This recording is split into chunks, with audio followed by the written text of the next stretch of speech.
Semua yang hadir dalam ruangan ini, terima kasih atas kehadirannya. Sengaja kami undang untuk rapat lanjutan, ya, koordinasi penanganan bencana di Sumatera Barat. Paling tidak yang menjadi pokok perhatian kita bersama ada di 3 wilayah, yaitu Kabupaten Tanah Datar, Kabupaten Agam, dan Kota Padang Panjang. Nah, sejauh ini ada beberapa hal yang sudah kita capai, ya. Yang pertama terkait dengan pembersihan, pengembalian kondisi daerah-daerah yang terdampak. Ini memang prosesnya masih berjalan terus. Tentu saja nanti para kepala daerah silahkan melaporkan secara parsil masing-masing sasaran apa yang menjadi kendala, ya. Misalnya pengerahan personil, pengerahan alat berat. Kami catat di sini bantuan dari TNI terkait dengan jembatan Beli. Mungkin hari ini sudah terpasang 2 titik dan masih ada 6 yang tersedia karena TNI juga membantu 8, ya. 8 titik. Nanti urusan administrasinya belakangan. Yang jelas itu bisa dipasang dulu dan BNPB juga sudah menyalurkan anggaran operasional untuk memasang itu. Jadi para kepala daerah tinggal melihat, mengawasi, dan mengarahkan. Sementara yang dipasang adalah jembatan Tanjung Pitu Rangkuang Nagari Kutolaweh. Kotolaweh. Ini panjang 15 meter, lebar 4,5 meter, kedalaman 5 meter, dan bebannya 3 ton. Mudah-mudahan kalau ini nanti pasang, nanti juga bisa membantu sedikit banyak jalur logistik dan transportasi daripada masyarakat terdampak. Kemudian yang kedua adalah jembatan bawah Kubang Nagari Kotolaweh.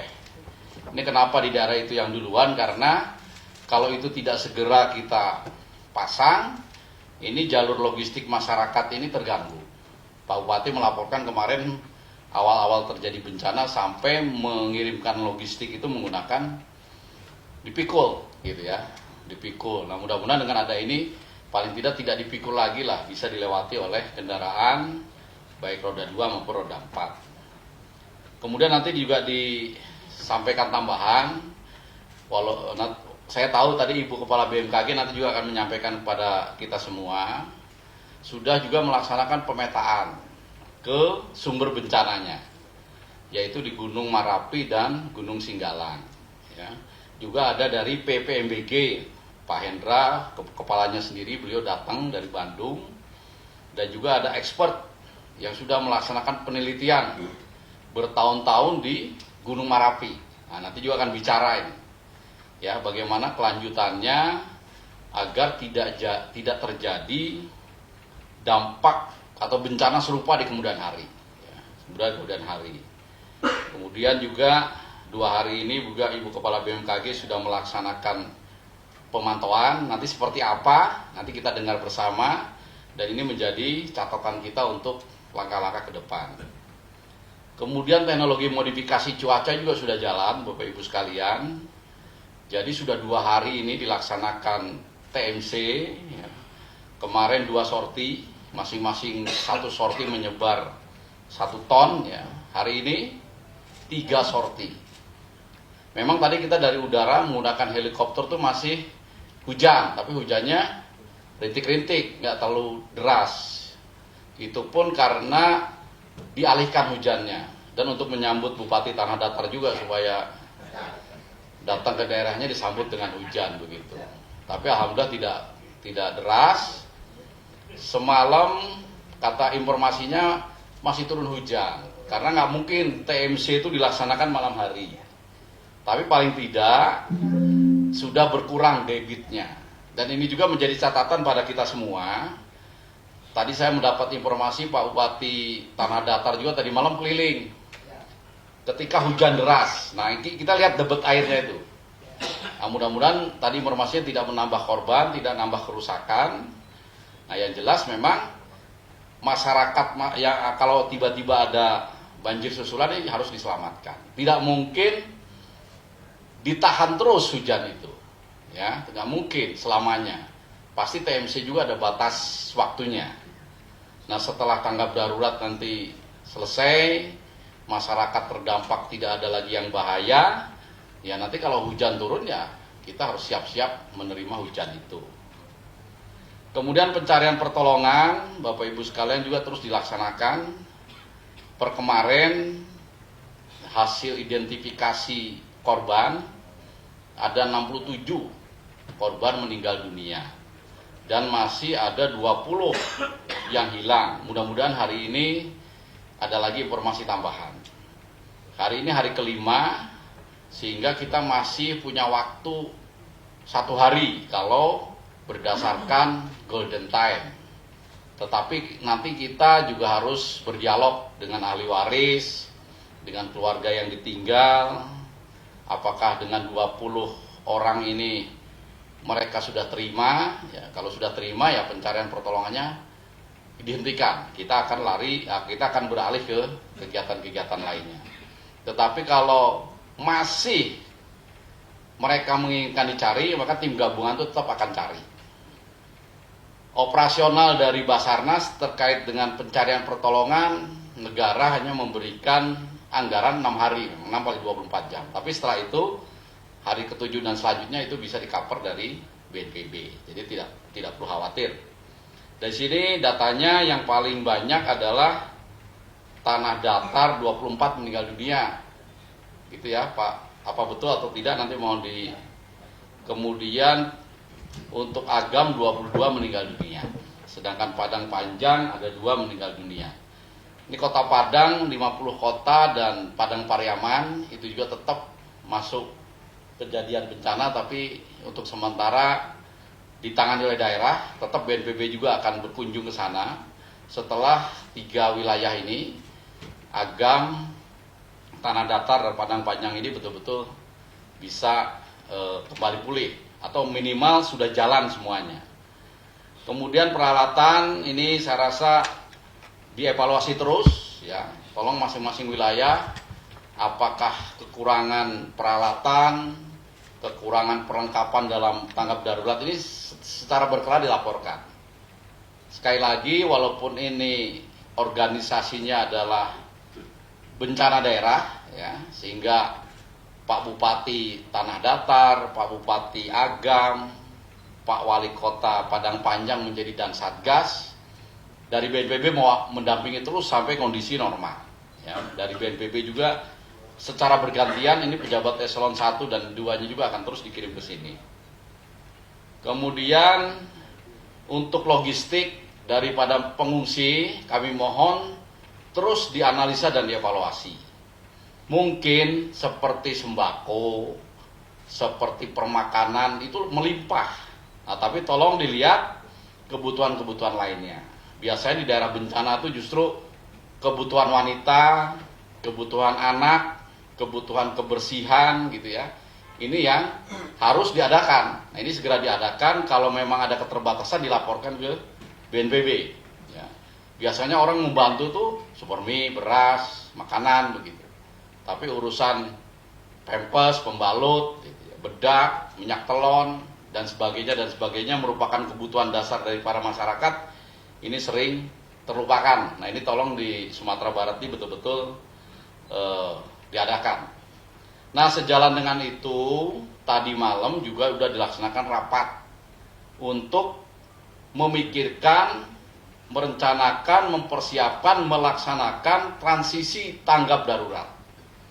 Nah, ini ada beberapa opsi. Yang pertama adalah relokasi. Ya, tolong segera relokasi di masing-masing wilayah didata. Tentu saja kalau relokasi itu mudah karena rumah yang harus dipindah.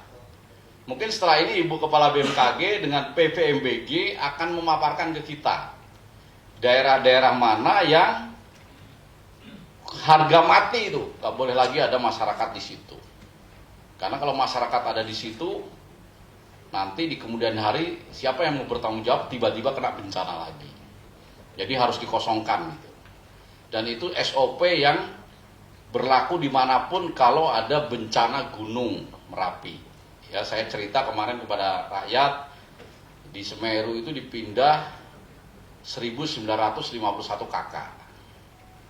nggak ada masalah itu. Kemudian kemarin Gunung Ruang 2 desa dipindah di Bedol, bahkan dipindahkannya ke kabupaten lain, bukan satu kabupaten. Jadi dari Kabupaten Kepulauan Sitaro dipindah ke Kepulauan Mongondo Selatan. Ya. Kemudian ada lagi di kaki gunung di Pulau Seradan, Sipadan. Pulau apa? Yang di ujung itu? Serasan. Nah, Pulau Serasan tuh butuh kemarin ke sana itu. Itu longsor dibuat juga 100. Itu lebih sulit lagi karena materialnya didatangkan dari Palembang. Jadi untuk mengangkut material aja butuh kapal angkatan laut. Tapi nggak nyampe setengah tahun jadi itu. Sekarang masyarakat terdampak itu sudah pindah di tempat yang baru. Apalagi di Sumatera Barat ini kan tidak terisolir lah, dekat dari mana-mana.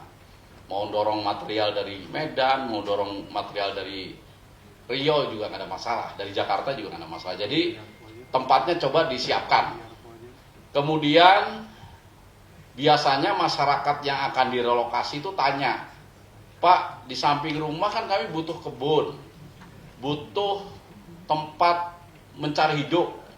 Nah ini juga pengalaman kemarin yang di Gunung Ruang, Pak Presiden saat rapat terbatas juga setuju bahwa masyarakat di samping mendapat rumah juga mendapat kebun. Nah, sehingga nanti masing-masing kepala daerah melihat kira-kira di wilayahnya itu ada nggak tanah negara. Kalau yang di Lumajang itu menggunakan tanah perhutani, jadi nggak ada masalah gitu loh. Nah kemarin dari Pak Menteri ATR sampai berangkat ke Sulut langsung membebaskan tanah baik untuk rumah masyarakat yang terdampak maupun yang untuk perkebunannya, untuk sarana perkebunannya. Itu gambar aja yang harus dikerjakan ya. Saya minta ini 1-2 hari ini sudah jadi khususnya untuk relokasi. Kemudian yang tidak harus relokasi, yang memang rumahnya rusak, ini segera didata. Rusak berat, rusak sedang, rusak ringan. Tidak perlu harus sekali jadi. Kalau Cianjur ya, karena gempanya banyak, sampai detik ini sudah 4 tahap. 4 tahap itu rumahnya sekitar 80.000 unit. Baik rusak berat, rusak sedang, rusak ringan. Sampai 4 tahap. Anggaran yang tersalur sampai 2,5 triliun itu. Nah, mungkin masih ada 5 tahap gitu. Itu kalau Cianjur ya. Tapi kalau yang tadi saya sebutkan tadi dari bencana lain itu 1 tahap bisa, maksimal 2 tahap. Nah, untuk di Sumatera Barat saya pikir 2 tahap cukup. Kalau nanti masih ada ketinggalan ya paling tidak 3 tahap. Artinya saya cerita ini mohon segera aja gitu. Segera aja yang betul-betul hancur ya segera dilaporkan. Karena kalau sudah hancur itu pasti berat dan tidak perlu direlokasi misalnya. Nah, nanti mohon juga dari mana kita menentukan relokasi dan tidak relokasi ya, nanti penjelasan dari Ibu Kepala BMKG dibantu oleh Kepala BPMBG ya. Nah, kita berpegang pada itu karena beliau-beliau ini ahlinya gitu. Nah, di luar daerah yang bisa ditempati itu yang dinamakan rusak berat, rusak sedang, dan rusak ringan. Ya, mohon itu. Kemudian yang selanjutnya, ini Bapak Presiden rencana tanggal 21 antisipasi ya. Karena beliau itu membuka WWF, World Water Forum hari Senin. Kami juga diundang tapi saya mungkin tidak hadir karena lebih mementingkan di sini gitu, Sumatera Barat kan. Nggak apa-apa. Karena kalau ditinggal nanti malah nggak melaksanakan tugas dengan sebaik-baiknya. Nanti Selasa kemungkinan Bapak Presiden sini. Tadi bicara-bicara di bandara, nanti kita akan usulkan karena kan nggak mungkin kalau ke Pak Presiden ke simpang mana Manunggal gitu atau Bukit Batabuah. Beliaunya sendiri sih boleh mau ke situ, tapi sarananya terus masyarakatnya nanti nggak memungkinkan gitu, kendaraannya muternya. Jadi tadi kelihatannya akan melihat Lembah Anai saja. Karena waktunya juga kan harus dari Jakarta menuju ke Padang, habis itu menggunakan heli. Tapi ini baru rencana kita ya, belum tentu diputuskan seperti itu. Tapi rencana kita di wilayah, tadi Pak Gubernur, Pangdam, udah setuju lah gambarannya. Ini akan kita sampaikan ke istana, ya, ke istana. Nanti kepastiannya Sabtu, informasinya kalau heli Konjerat, ya heli Konjerat itu heli pengamanan dari TNI nanti sudah ada di Tabing, berarti betul. Nanti Selasa Bapak Presiden akan ke sini. Nah itu acaranya, saya akan menyampaikan bahwa di situ Bapak Presiden sudah memberikan bantuan kepada masyarakat terdampak. Jadi tadi sudah kita bagi tanah datar 200 orang, 200 KK ya, Agam 200 KK, Padang Panjang 100. Nah nanti untuk yang Pariaman dengan Kota Padang ya, 50 kota nanti saya akan ke sana bahwa nggak perlu iri gitu loh. Ini karena memang yang terdampak besar di sini. Karena mereka kan hanya puluhan. Nanti langsung dikasih di situ. Nah harapannya sampai Selasa itu sudah tahu relokasinya di mana. Jangan sampai nanti masyarakat yang menyerang ke para kepala daerah ini yang nggak relokasi sudah dapat bantuan, tapi kok yang relokasi belum gitu. Nah itu karena kejadian di tempat lain juga, di samping memberikan bantuan bersifat barang, Pak Presiden juga lebih nyaman kalau langsung memberikan bantuan itu. Rusak berat, rusak sedang, rusak ringan. Ini nanti langsung masuk rekening ya, dan itu bisa dicairkan setelah ada syarat-syaratnya. Jadi tidak serta-merta dikasih rekening udah masuk uangnya terus penerima uang itu bisa langsung ke bank ngambil tuh enggak ya. Kita ada mekanismenya. Sebetulnya bukan menyulitkan tetapi untuk anggaran itu betul-betul tepat memang untuk membangun rumah. Itu saja. Nah, jadi mohon yang terakhir ini walaupun Pak Presiden datang atau tidak ya, ini kan sudah harus jalan ini tahap transisi tanggap darurat menjadi rehab rekon. Jadi mohon para kepala daerah sudah mulai mendata mana yang masuk rusak berat, rusak sedang, rusak ringan, mana yang harus direlokasi. Sekali lagi ini juga tidak mudah ya, apalagi berhadapan dengan masyarakat, kami paham. Makanya saya katakan tadi tidak perlu langsung jadi juga beberapa tahap. Nanti dari Deputi 4 rehabilitasi rekonstruksi semalam juga udah rapat teknis ya. Ini juga akan melaksanakan bimbingan teknis. Nanti juga akan mendampingi ya. Pasti kita juga akan mendampingi daripada aparat pemerintah daerah. Jadi yang menentukan tuh bukan hanya seorang wali nagari, seorang camat atau seorang bupati, tidak, tapi juga dari pusat supaya tidak diserang oleh masyarakat gitu. Biasanya kalau ada uangnya itu masyarakat tuh inginnya yang terbesar gitu. Nah, nanti begitu dibilang ringan pengennya sedang gitu. Nah, nanti yang kalau nggak ditentukan oleh pusat ada parameternya, ada checklistnya, nanti yang Pak Bupati, Pak Camat, Pak Wali Nagari yang diserang gitu. Ini pengalaman tempat lain kita sudah paham lah mekanisme seperti itu. Mungkin gambaran secara umum seperti itu ya yang perlu saya sampaikan terkait dengan langkah-langkah yang sudah dilaksanakan di hari kelima ini. Tentu saja rapat evaluasi ini akan kita laksanakan terus ya. Mudah-mudahan dengan bersama-sama ini setiap langkah-langkah penanganan ini bisa tepat sasaran dan semakin hari hasilnya akan semakin maju ke depan. Mungkin itu dari saya.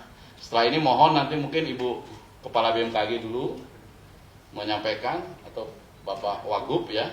Silahkan secara bergantian nanti kita cair saja dan silahkan diskusi masing-masing pejabat. Kita gunakan forum ini untuk diskusi, menyampaikan saran, menyampaikan informasi sehingga waktunya bisa lebih efisien, efektif dan hasilnya dari rapat ini betul-betul bisa kita sepakati untuk kita laksanakan langsung di lapangan. Sekian, terima kasih. Saya akhiri. Wassalamualaikum warahmatullahi wabarakatuh. Selanjutnya mungkin mohon Ibu Dwi Korita untuk menyampaikan apapun, waktu dan tempat kami persilahkan. Terima kasih yang terhormat Bapak Kepala Badan Nasional Penanggulangan Bencana, Bapak Letnan Jenderal Suharyono, Suharyanto. Suharyanto. Salah itu Suharyanto. Mohon maaf ya Pak. Kemudian juga Bapak Wakil Gubernur dan juga Bapak John Kennedy, anggota komisi yang terhormat, anggota komisi 8 DPR RI, serta Bapak Ibu, Bapak-Bapak Bupati, Wali Kota hadir juga tadi, semuanya hadir, dan juga para pejabat di BNPB, dan juga kami juga ada beberapa kepala pusat, deputi, dan dari Kemenhub, juga ibu bapak sekalian dan rekan-rekan media. Assalamualaikum warahmatullahi wabarakatuh. Mohon perkenan kami menyampaikan selama 2 atau 3 hari terakhir ini kami bekerja bersama, sebelumnya dengan BNPB, masih terus berkoordinasi dan bersama Badan Geologi, ada Bapak Dr. Hendra, dan juga bersama Kementerian PUPR, kalau ada hadirnya. Kemudian terima kasih, kami juga mendapat dukungan, bantuan heli, sehingga kami bisa melakukan pengecekan langsung ke hulu sumber dari banjir lahar hujan dan banjir bandang serta longsor tadi pagi ya, bersama Badan Geologi dan PUPR. Nah, dari hasil peninjauan atau pengamatan di lapangan, kami izin sebentar, ada tayangan ya. Mohon izin, boleh berdiri Pak? Boleh.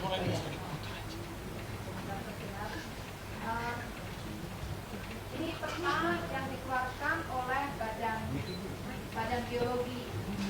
Jadi peta bahaya lahar Gunung Merapi. Semoga terlihat dari depan. Jadi ini peta dasar yang kami lakukan bersama-sama Badan Geologi dan PUPR. Dan dari peta ini dapat teridentifikasi zona-zona yang rawan untuk mengalami bencana banjir lahar hujan ataupun bencana galodo, banjir bandang. Nah, Badan Geologi sudah menunjukkan warna kuning, ini adalah alur-alur sungai yang akan dilalui oleh material lahar atau aliran lahar dari lereng atas Gunung Merapi. Namun zona, artinya tidak semua yang kuning ini berpotensi untuk menjadi bencana. Yang berpotensi dideliniasi, diidentifikasi adalah zona-zona yang kami lingkari, yaitu ada pertemuan 2 sungai, kemudian pertemuan 3 sungai, bahkan ada pertemuan 4 dan 5 sungai. Jadi dari atas sungai itu nampak celah kecil, alur-alur kecil, ada 25 alur kecil, namun ke bawah sudah tidak 25 lagi, karena beberapa sungai itu bertemu, menyatu begitu. Nah, di zona pertemuan tersebut terlihat di situ terjadi peningkatan volume endapan, peningkatan volume massa batuan ataupun tanah pasir. Iya, tanah pasir perakiraannya hujan intensitas sedang hingga lebat ya Pak Guswanto. Harusnya mulai jam 2 ya. Harusnya hujannya mulai jam 1, tapi tadi ditahan-tahan Pak. Ditahan-tahan, kita masih perlu 1 kali penerbangan. Jadi tadi sudah 2 kali ya, sudah cukup cerah. Ini kayaknya yang awan yang dari arah selatan ya Pak ya. Ini yang berusaha untuk ditahan sampai malam ya harusnya. dari jam 1 sampai malam. Mohon maaf ini selingan. Nah, jadi yang sudah dilingkari ini adalah yang diidentifikasi zona-zona yang berpotensi menjadi bencana. Kalau di situ ada permukimannya, kalau tidak ada permukimannya, ya tidak akan menjadi bencana, ya hanya kerusakan lingkungan.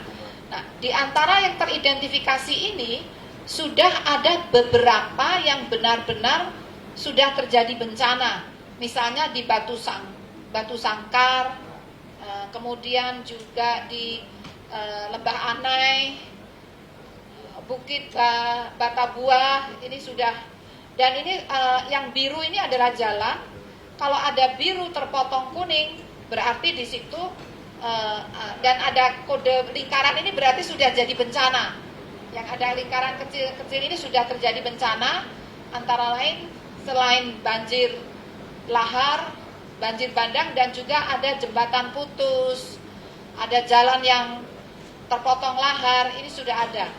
Namun ternyata masih ada yang belum menjadi bencana, tapi kita insya Allah mendahului mengidentifikasi itu calon bisa menjadi bencana, dan itu yang kami kejar agar jangan sampai insya Allah jangan sampai menjadi bencana. Jadi itu konsep yang kami lakukan bersama tadi. Dan ternyata ada yang di hulu salah satu sungai di sebelah tenggara, di situ PUPR sudah membangun cek dam, namun baru satu, dan ukurannya ya tidak, kalau dibandingkan yang di Jawa itu tidak sebesar yang ada di Jawa. Namun ternyata cukup untuk menahan laju aliran lahar yang ukuran halus dari arah hulu. Jadi tadi terlihat cek dam tersebut penuh terisi sedimen halus, kemudian juga meluap ke kanan dan ke kiri.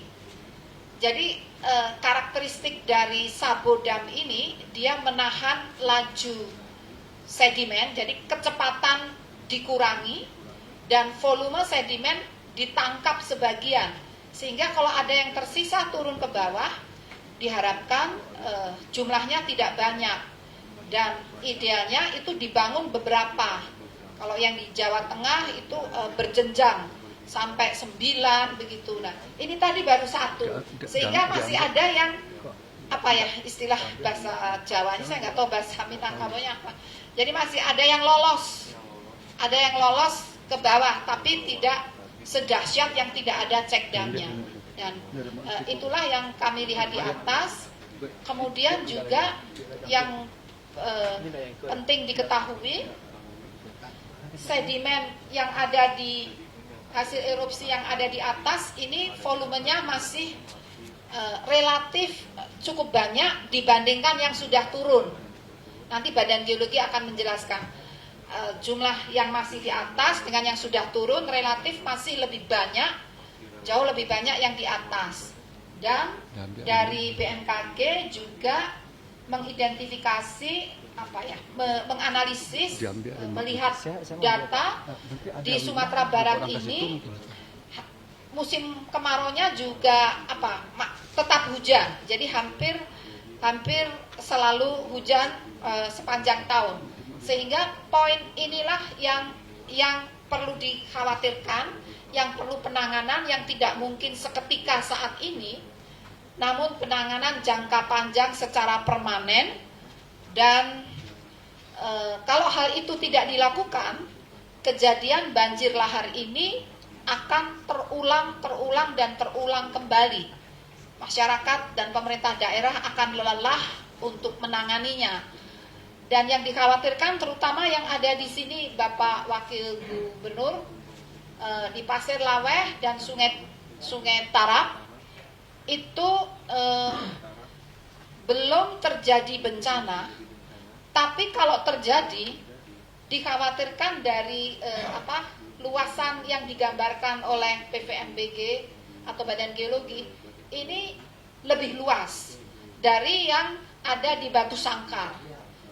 Karena sungainya juga lebih lebar dan itu bertemu, ada 2 sungai bertemu, tapi yang sisi Pasir Laweh itu lebih lebar dan nanti bertemu. Ini ada pertemuan 3 sungai. Kalau yang di Batu Sangkar hanya 2 sungai dan sungainya tidak selebar itu. Meskipun demikian di Batu Sangkar yang kalah lebar itu dilihat di lapangan sudah lebar sekali gitu loh. Jadi poinnya, ancamannya untuk berikutnya itu dikhawatirkan lebih besar. Itu, tapi kami tidak menakut-nakuti, tidak. Insya Allah ini yang harus segera ditangani bersama. Tadi PUPR dengan sabo-sabo itu tadi, dan itu tidak akan terjadi insya Allah apabila tidak ada hujan. Jadi sementara Sabo damnya belum terbangun, hujannya terus harus dimonitor dan kami terus memberikan peringatan dini hujan. Namun peringatan dini hujan itu tidak secara otomatis menjadi peringatan dini banjir lahar. Karena itu 2 hal yang terkait, tetapi peringatan dini banjir lahar idealnya itu berada di sungai. Seperti yang sudah dilakukan di Jawa Tengah, di DIY dan juga di Semeru. Semeru mungkin sudah, tapi yang pasti di Jawa Tengah, DIY dan Sulawesi. Jadi selain cek dam yang menahan laju aliran lahar dan mengurangi volume, juga dipasang mungkin Badan Geologi sudah sangat paham, ada CCTV, ada sirine. Kemudian ada Badan Geologi juga sangat paham, ada seismograf yang mendeteksi getaran kalau aliran lahar itu lewat karena batu-batu yang besar lewat. Jadi ada gempa getaran lemah tapi tetap bergetar. Dan itu bisa untuk mendeteksi banjirnya sudah mulai terjadi.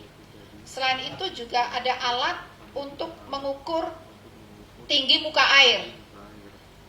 Alat tersebut yang di Jawa, jadi kayak bentang kabel gitu. Bentang kabel ini kalau sudah terputus, sirine akan berbunyi, artinya batu sudah menerjang. Dan itu dipasang di hulu atas. Sehingga kalau ada sirine berbunyi, masih cukup waktu selama katakanlah setengah jam, begitu kurang lebihnya setengah jam. Semakin jauh jaraknya semakin lama, sehingga insya Allah cukup waktu untuk evakuasi. Itu yang belum ada di sini. Kalau hanya dengan satelit dan radar, itu penginderaan jauh akan beda dengan yang benar-benar di site. Jadi idealnya peringatan dini banjir lahar atau banjir bandang itu terpasang di site. Nah ini PUPR ataupun Badan Geologi sudah sangat familiar dengan itu. Nah BMKG mendukung dengan menginformasikan curah hujan. Karena kalau tidak ada hujan insya Allah aman. Meskipun sedimen bertumpuk-tumpuk, kalau tidak ada hujan aman. Dan kami menggunakan radar sehingga idealnya dari BMKG ini kemudian nyambung ke sistem yang belum ada tadi. Jadi sekarang belum ada, nah, insya Allah ini segera terbangun. Itu poinnya. Slide berikutnya Mbak, mohon maaf. Nah ini juga tadi kami diskusi di atas dengan Pak Indra, Kepala Badan Geologi, Kepala PVMBG. Kalau Ibu Bapak melihat, mohon maaf, ini puncak Gunung Merapi, ini terlihat puncaknya curam Bapak Ibu. Curam ini sungai-sungainya nanti pada video kelihatan. Sungainya tuh hanya seperti sungainya tuh sempit-sempit. Ada sungai tapi sempit-sempit, kemudian cukup curam, cukup dalam ya. Namun begitu lereng ini menjadi landai, kelihatan ini gelap itu curam, menjadi lebih terang itu landai, bahkan menjadi datar. Itu seketika menjadi aliran yang luas, lebar. Jadi saat di atas itu lebarnya paling kurang dari 10 meter atau 10 meter kurang. Begitu aliran banjir lahar atau banjir bandang tadi dengan cepat turun dan menjadi landai atau datar, itu seakan-akan dipaksa berhenti seketika, kayak direm gitu. Saat rem kecepatan menurun, endapannya itu seketika akan tersentorkan. Jadi endapan banjir lahar atau banjir bandang ini lebarnya bisa 1 km, bahkan 2 km yang kami ukur bisa sampai 2 km. Dan itulah letak bahayanya. 2 km itu rumah-rumah yang ada itu akan habis, bukan hanya rumah, kampung, apapun itu. Nah, jadi yang bahaya itu terutama yang di mulai landai ini.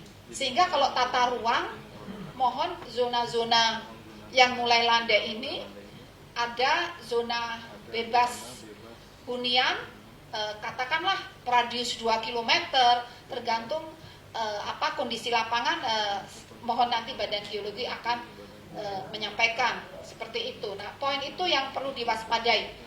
Slide berikutnya, Mbak. Oh, maaf diulangin, Mbak. Sebentar saya tengoknya. Yang sebelah sana itu mana? Sebelah tenggara. Sebelah tenggara sini, Pak. Sini nih. Tapi ini mengeliling, Pak. Ini di mana-mana ada. Mengeliling, kan gunungnya kan puter. Jadi ke arah manapun ada bagian yang curam dari atas, kemudian mendadak datar. Nah, di zona datar ini, di situ ada sungai yang alurnya awalnya kecil, tapi begitu ada banjir lahar itu menjadi sangat lebar. Kalau dari atas kelihatan seperti lidah kipas-kipas. Ini sangat lazim di daerah gunung berapi seperti itu. Nah, nanti mohon untuk selanjutnya bisa dalam mengatur tata ruang itu bisa dicermati lebih lanjut. Mbak, slide berikutnya. Berikutnya, Mbak. Oh ya. Oh, ini contoh. Nah, ini sungainya menjadi lebar seperti ini. Ini lebarnya bisa 1 km lebar. Jadi ini gosong-gosong pasir nih. Bukan hanya pasir, bongkah-bongkah batu dari ini. Kami pesawat dari bawah naik menuju atas. Semakin ke atas semakin sempit. Nah, kalau sudah 10 tahun atau beberapa tahun, gosong-gosong pasir itu menjadi semacam tanah biasa dan penduduk suka tinggal di situ. Nggak sadar bahwa dia tuh tinggal di dalam lembah sungai. Ini terjadi di mana-mana, nggak hanya di Sumatera Barat, di mana-mana di luar negeri pun juga sama. Itu. Nah, ini kalau sudah 5 tahun, 10 tahun, ini tuh udah menjadi seperti lahan kosong. Nah, ini bisa dibangun rumah, macam-macam. Nah, seperti itu. Dan saat ini di bagian atas endapan-endapan itu masih ada yang karena kemarin mungkin di sana tidak hujan sehingga belum tersapu oleh hujan. Slide berikutnya, Mbak.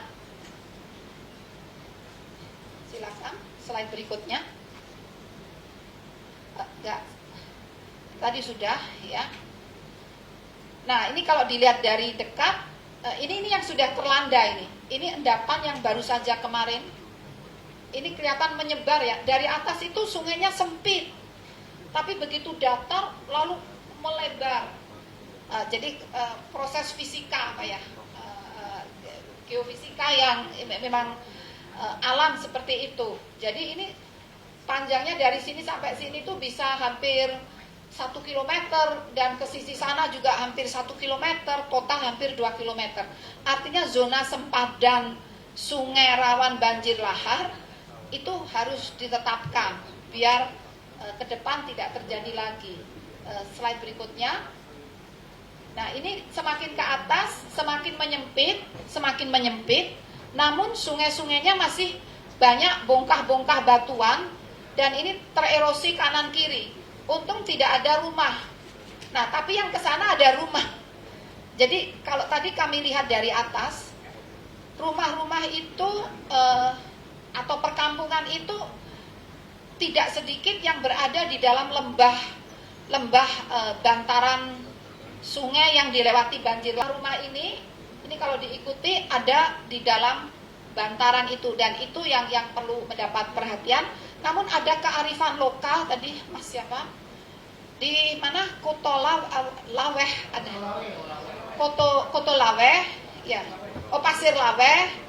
Di situ penduduknya kalau melihat air sungai sudah berbuih dan kencang ya, berbuih kencang, warnanya gelap, lalu melihat ke hulu atas, di daerahnya tidak hujan, terang, tapi melihat ke arah gunung itu sudah banyak awan gelap, mereka segera memindahkan warganya ke tempat yang tinggi.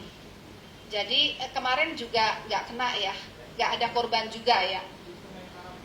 Di sungai Tarap, Sungai Tarap ya. Itu contoh yang bagus.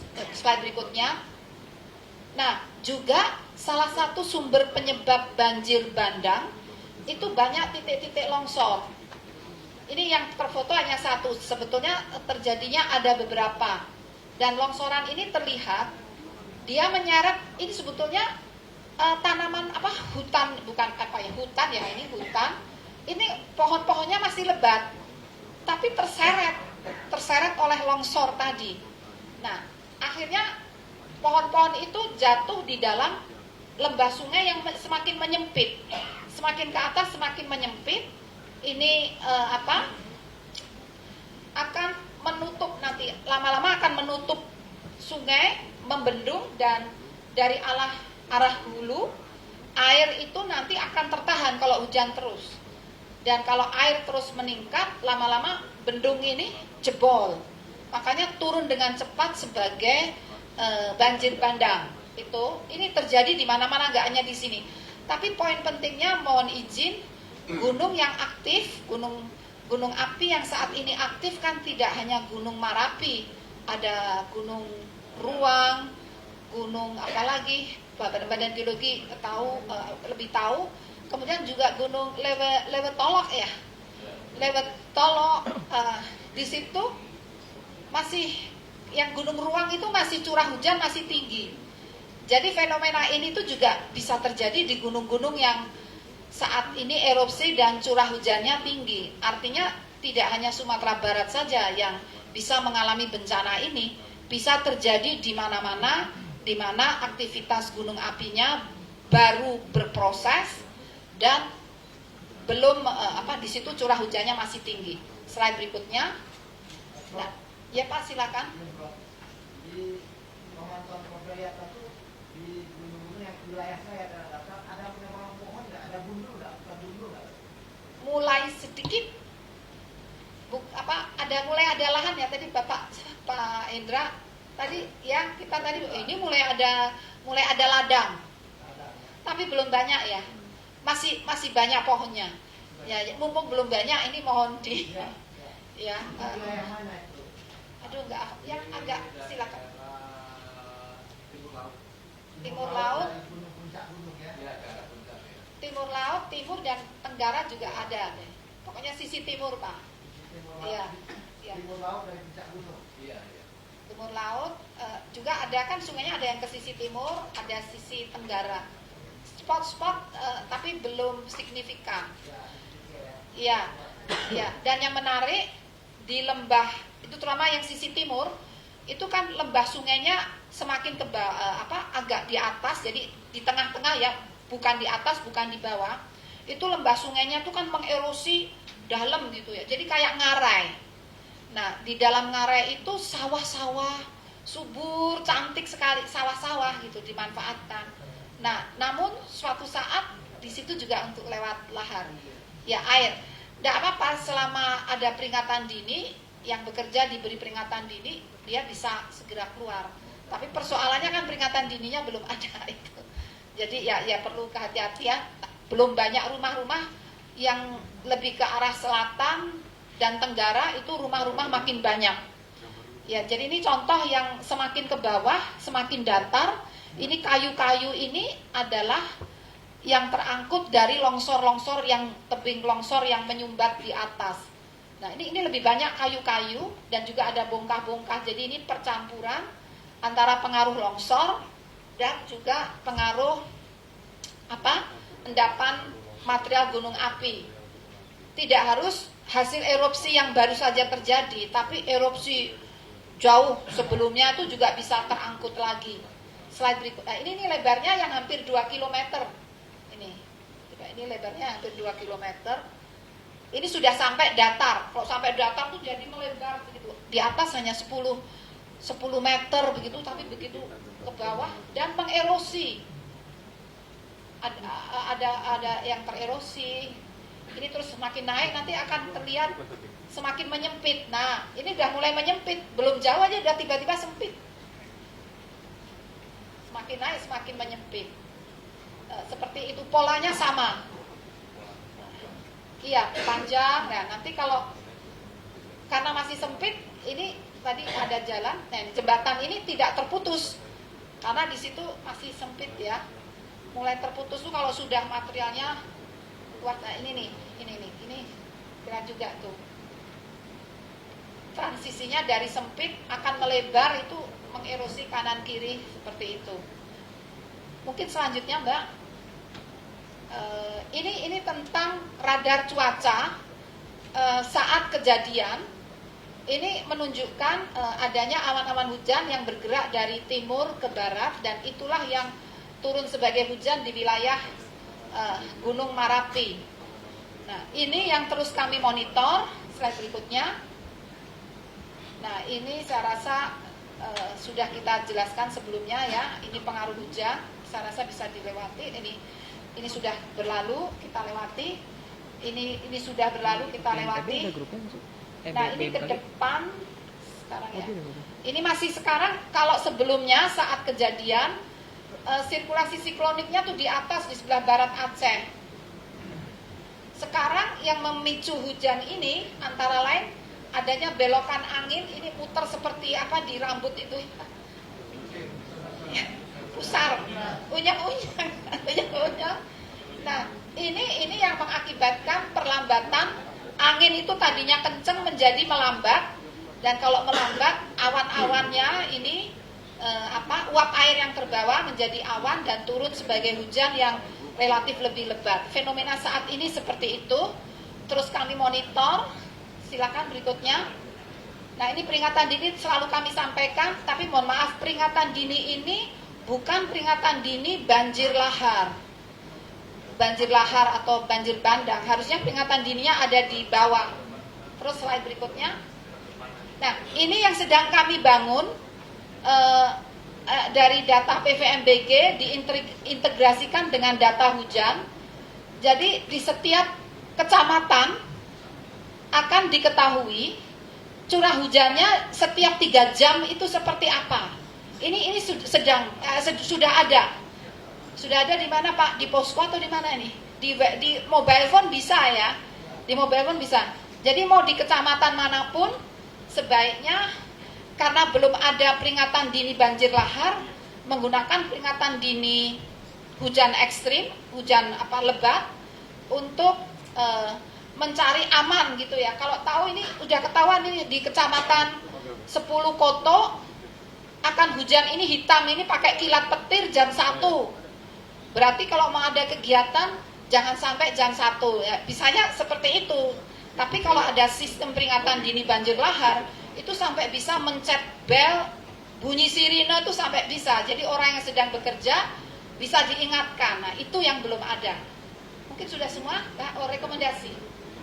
Ini saya rasa ini contoh peringatan dini yang dikeluarkan di kecamatan mana saja, jam berapa sampai jam berapa, seperti undangan rapat ya, jam sekian sampai jam sekian, lalu ada rekomendasinya. Misalnya masyarakat dihimbau untuk siaga, menjauhi bantaran sungai, dan seterusnya. Kemudian pemerintah daerah dan pihak terkait dimohon segera melakukan upaya mitigasi dan seterusnya. Oke, baik, berikutnya. Saya rasa sudah. Ini teknologi modifikasi cuaca kemarin sudah dilakukan 2 kali penerbangan, tapi jam 6 harus berhenti, sehingga yang bisa ditahan hujan yang harusnya dari jam 1 sampai jam 4 sore itu bisa ditahan. Tapi hujan yang malam, karena pesawatnya sudah nggak bisa bekerja, itu nggak bisa ditahan, tapi bisa dikurangi agar tidak turun menjadi sangat lebat. Yang hari ini harusnya hujan jam 1, bisa ditahan baru mulai jam 3 tadi. Saya rasa seperti itu. Nah, mungkin sedikit Pak Rahmat akan menunjukkan video yang lebih detail, jangan yang terlalu panjang. Pak Rahmat, mohon izin Pak, mohon izin sebentar. Pak Rahmat bisa? Izin Bu, tadi sudah disampaikan Bu. Oh sudah ditunjukkan. Oh ya sudah. Baik, terima kasih. Demikian. Oh rekomendasi, oh ya lupa rekomendasinya. Nah jadi ini rekomendasi bahwa memang masih ada potensi banjir lahar yang baru dari sungai yang belum mengalami banjir lahar atau banjir lahar susulan di sungai yang sudah mengalami, dan volumenya bisa lebih tinggi dapat terjadi. Dan juga TMC sudah dilakukan, hasilnya semoga dapat mengurangi curah hujan dan memperlambat turunnya hujan. Kemudian BMKG siap untuk terus mendukung instansi terkait, terutama dalam membangun sistem peringatan dini tinggi muka air sungai. Jadi idealnya tuh seperti di Bendung Katulampa itu ya, BPBD dan mungkin dengan balai wilayah sungai membuat sistem peringatan dini berdasarkan tinggi muka air. Tapi ini kalau lahar ya tinggi ini, aliran ini ada, bisa dilakukan itu. Informasi tentang hujan kami bisa mensuplai karena antara BMKG, Badan Geologi dan PUPR itu servernya sudah terintegrasi terkait data hidrologi dan data hujan, data muka air tanah. Jadi insya Allah ini tidak sulit. Kemudian juga diperlukan langkah mitigasi banjir lahar dan banjir bandang secara lebih permanen dengan menerapkan sistem sabodam atau check dam yang dilengkapi dengan sistem peringatan dini khusus bahaya lahar dan bahaya banjir bandang. Jadi tidak cukup hanya peringatan dini hujan.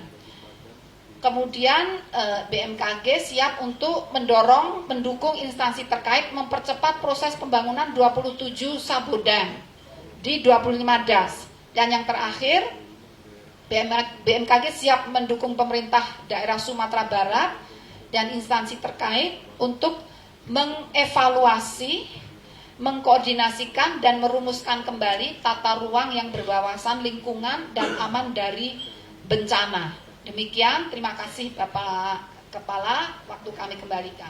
Terima kasih Ibu Kepala BMKG. Ini KDE ngantuk nih, mohon tepuk tangan dulu. Karena yang depan ngopi, yang lainnya belum, jadinya yang ngantuk. Yang ngantuk yang di belakang. Baik, terima kasih Ibu Kepala. Itu rekomendasinya, langsung aja lah kita bagi tugas. Supaya terjadinya ke depan nggak terulang lagi gitu. Mohon nanti kalau seandainya di wilayah 2 kabupaten 1 kota ini diprediksi hujannya akan deras, Pak Guswanto langsung telepon Pak Fajar aja biar langsung segera dilakukan TMC gitu, untuk mengurangi curah hujan. Itu yang pertama. Yang kedua itu peringatan dini itu.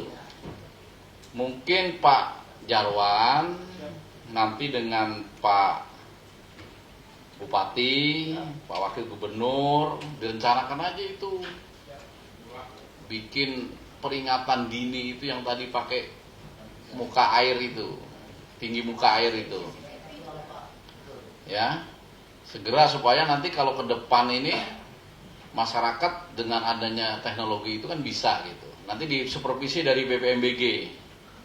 Coba anggarannya mungkin bisa dihitung sama-sama lah dengan BNPB itu. Pakai mekanisme hibah rehabilitasi rekonstruksi atau bagaimana, coba dicarikan gitu. Karena ini penting ini gitu ya. Kemudian Pak Deputi 3, Deputi 4 ya. Kalau dari PUPR sekarang belum hadir, tolong nanti dikoordinasikan terus. Saya kemarin dapat informasi dari Direktur Sumber Daya Air Kementerian PUPR bahwa di tahun 2024 sampai 2025 itu 27 sabodam dibangun. Nah paling tidak kalau itu dibangun, diawasi nanti Pak Wagub 27 dikawal betul. Tadi juga saya udah titip ke Pak Gubernur yang ketemu di Komisi 5 ini supaya segera dibangun ini, karena namanya sama, Merapi dengan Marapi, tapi sabodamnya jauh. Jogja tuh 272 sabodam, di Merapi hanya 2, jauh banget itu. Merapi dan Marapi sama-sama besar gunungnya, tapi sabodamnya beda gitu. Jadi mungkin mudah-mudahan dengan adanya pembangunan itu, memang nggak murah itu. Kalau nggak salah satu sabodam itu 20 sampai 25 miliar. Tapi kan negara sebesar ini masa nggak bisa gitu. Jadi mohon itu dikawal. Nah yang terakhir, dengan informasi dari Pak Ibu Profesor, mohon kepala daerah, nanti aparat TNI Polri juga diberitahu ini. Tadi sudah ada peringatan dini, sudah berusaha TMC, ya masyarakatnya dilihat betul. Kalau memang kira-kira itu berbahaya betul, ya sudah, di program relokasi itu harus betul. Dan relokasi tidak hanya kalau sekarang terjadi bencana gitu, terus saja dilakukan gitu. Mungkin tahap 1, tahap 2, tahap 3 gitu. Ya supaya masyarakat itu bisa keluar dari daerah bencana itu. Barusan Pak Dirjen Perumahan sudah kontak saya. Ini ada 335 unit rumah yang siap dibangun. Nah, jadi tinggal 3 wilayah ini tentukan tempat, mana yang duluan paling cepat dapat itu. Atau dibagi saja. Kalau masih kurang nanti kita minta lagi. Misalnya Tanah Datar dapat 150, Agam dapat 100, Padang Panjang dapat 50, untuk tahap 1 ini. Nanti kekurangannya kita ajukan lagi. Tapi yang sudah siap segitu, ya. Jadi kalau tanahnya sudah ada rumah tinggal masang, 1-2 bulan sudah pindah itu sebagian yang harus direlokasi. Karena riksa itu sebentar aja. Satu rumah tuh butuh berapa hari satu rumah? Seminggu. 1 minggu satu rumah itu. Nah, maksimal. Jadi kalau 150 rumah dikerjakannya secara dikeroyok gitu, ya cepet gitu. Jadi masyarakat terdampak tidak lama-lama di pengungsian, kasihan. Setelah ini silahkan Pak Hendra ya mau bicara, Pak Hendra sebentar, kemudian Pak Kapus Datin mungkin sebentar ya. Ini ahli-ahlinya yang sekolahnya sampai ke Jepang ini untuk masalah gunung ini, mungkin perlulah bicara itu. Mohon jangan sama dengan Ibu Profesor supaya kita efisien waktunya. Silakan Pak Hendra. Terima kasih. Mungkin dari saya satu slide, nanti dari ahli gunung api ini ada beberapa hal yang sifatnya pendetilan. Jadi apa yang disampaikan oleh Ibu Kepala BMKG tadi, kita coba lihat potret data existingnya. Nah ini sebetulnya peta perkiraan gerakan tanah bulan Mei berdasarkan curah hujan dari data BMKG. Jadi kalau kita lihat yang di peta di tengah atas itu ada yang warna hitam, itu sebenarnya material-material lama gunung api. Jadi itu memang sudah lama terjadi, yang waktu-waktu kalau ada hujan itu bisa berpotensi banjir bandang. Nah kemudian yang warna kuning itu sebenarnya ini peta probabilitas. Jadi yang kuning itu lebih tinggi daripada yang hijau, kemungkinan terjadi banjir bandang. Nah yang merah ini yang cukup tinggi. Ya. Jadi yang Gunung Merapinya itu ada di tengah-tengah, yang hitam-hitam itu puncak Gunung Merapi. Nah ini yang menjadi pertanyaan, itu kan hijau itu yang tadi disampaikan Ibu Kepala, tempat landaan. Ya. Nah ini menariknya, kenapa di hijau ini bukan di yang kuning ini yang justru yang terjadi dampaknya yang luas ke arah Batu Sangkar itu? Karena ternyata, jadi ini saya jelaskan juga, di peta ini saya overlaykan dengan peta patahan aktif yang warna kuning panjang-panjang itu, yang merupakan bagian dari patahan sesar Sumatera. Nah, ini kalau kita lihat morfologi yang tadi terlanda itu ada kelurusan. Jadi itu memang daerah lemah, daerah patahan sebetulnya. Daerah patahan yang daerah lemah, bila terjadi hujan ini berpotensi longsor. Jadi kalau di sini memang hijau. Tapi karena itu daerahnya lemah, nanti Pak Mamai akan menunjukkan lebih jelas lagi. Memang itu lurus sampai memotong jalan ke arah jalan yang terputus. Jadi banjir bandangnya itu mengikuti kelurusan itu. Nah itu yang menjadi kompleks. Jadi bukan hanya gerakan tanah, tapi juga tektonik ini yang berperan. Nah di samping yang di barat Gunung Merapi ini ada Gunung Tandikat dan Gunung Singgalang, warnanya kuning dan merah. Memang itu potensi longsor. Nah itu bisa saat terjadi hujan tinggi itu ke Lembah Anai ininya volumenya itu jadi banyak. Nah ini mungkin dari saya ini sedikit lagi penjelasan dari Pak Dr. Mamai untuk menjelaskan ini lebih bisa melihat, karena ini nanti tujuannya untuk tindak lanjut yang akan dilanjutkan oleh Badan Geologi adalah delineasi dan perkiraan volume. Kita akan melakukan pemetaan dari drone maupun dari darat. Silakan Pak Mamai. Silakan Pak Mamai, silakan. Ya.